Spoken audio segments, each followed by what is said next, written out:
does one keep in tip-top shape for auditions when one is busy and or playing different gigs, etc.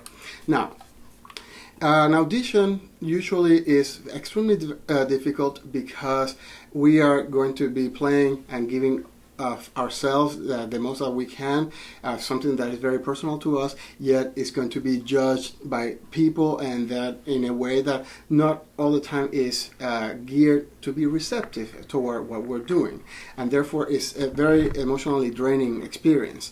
So because of that, it's very important that we try to get used to being able to deal with the emotional charge that comes with the preparation of an audition. Now, playing concerts is extremely different, but what we can do that I want you to understand is that what I try to do is that I try to play every concert as if it's an audition, meaning that when we are doing an audition, we're always trying to play our best and put our best foot forward. And I don't see why that shouldn't be the case every single time that we pick up our instruments.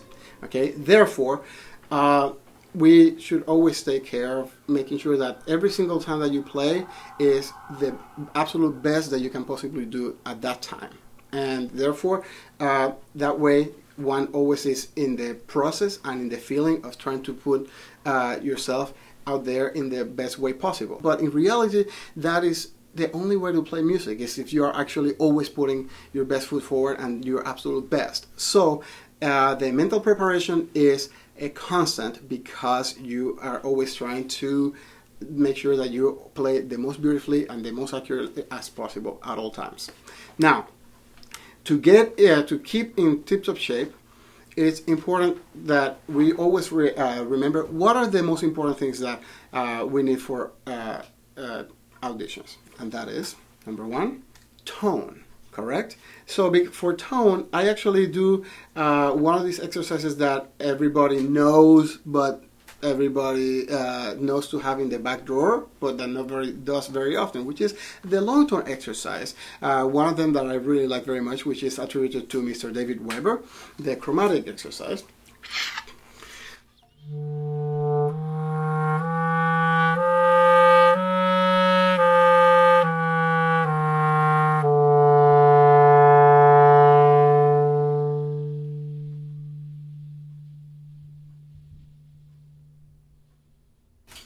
Now, something like that seems sort of simple and simple enough that everybody knows and that everybody can do. But what I try to be thinking about is not only just doing an even crescendo diminuendo, but how I'm trying to move the fingers from note to note, and how I try to do the crescendo in an even manner.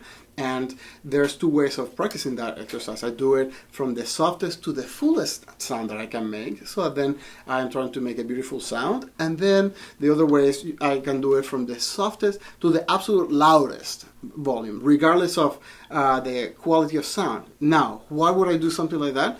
It's because we always have to try to expand our palette and our tonal universe.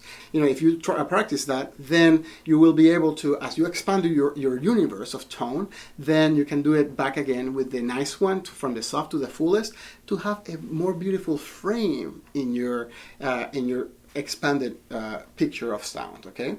Now, the other exercise that I like to do is from the velocity studies, from Kalman Opperman velocity studies, the intermediate method, one that seems simple enough.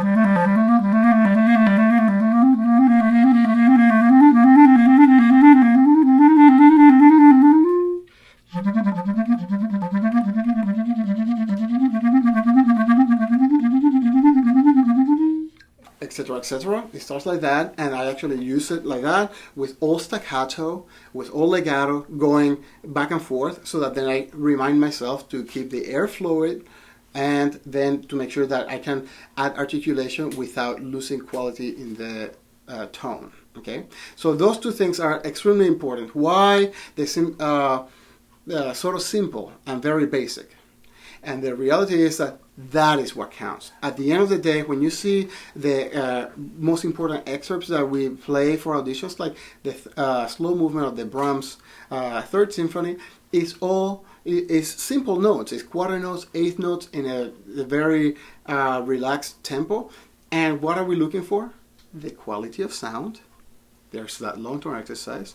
The intonation, which when we practice those things, we should always have an unbiased observer, meaning the tuner. Okay, and also then the actual way that we do the legato. So therefore, that exercise of the chromatic covers all of those axes that we need to do for that particular excerpt: intonation, smoothness, and quality of sound.